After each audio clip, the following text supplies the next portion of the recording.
Today, I want to continue our conversation about how e-discovery is divided in their opinion on how certain things should be handled. We have topics that people have completely opposite opinion on, and they insist that their way is the right way. So today, let's talk about inactive participants in chat messages. So what is an inactive participant? That's something I made up. And it refers to a person who is included in a chat group, but they never contribute to it. They never post. So they just sit there and they either read all the messages, or they may not even be reading all the messages. You know, sometimes you add it to a group that you really don't care about being added to, and people are messaging, right? And you're like, yeah, whatever. And you just kind of ignore all the messages and you never add anything. Now, inactive participants could be somebody who is reading all the messages, but again, they never send any messages and they never contribute to the conversation. Well, what's wrong with that, you may ask? You know, how is that a problem? Well, problem becomes when we have too many of them.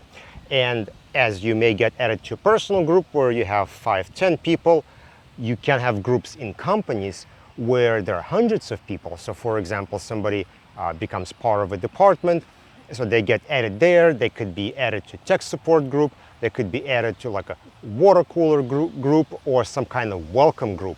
And in some of the larger companies, I've seen almost 30,000 participants that are members of certain channels. And it becomes a problem when you're trying to work with those text messages. Your recipient field contains 30,000 names. You have a message from one person to 30,000 people. And then the next message, again, from one person to 30,000.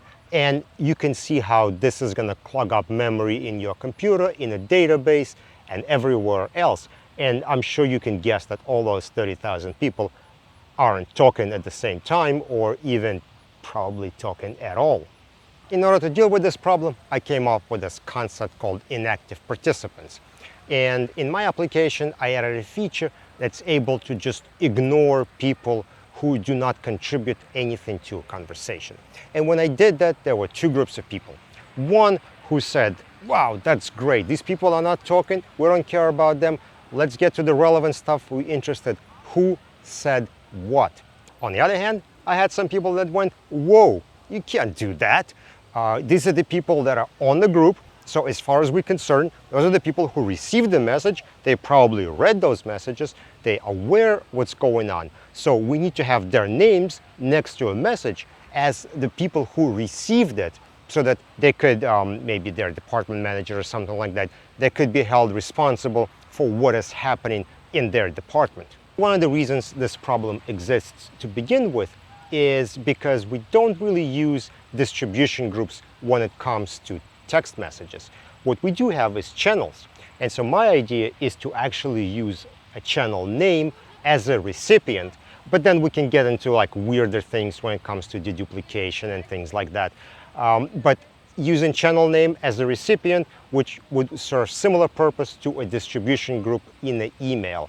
So that's my idea on how to resolve that problem, but it's not perfect. So let me know what you think, guys. How important are inactive participants to a chat conversation?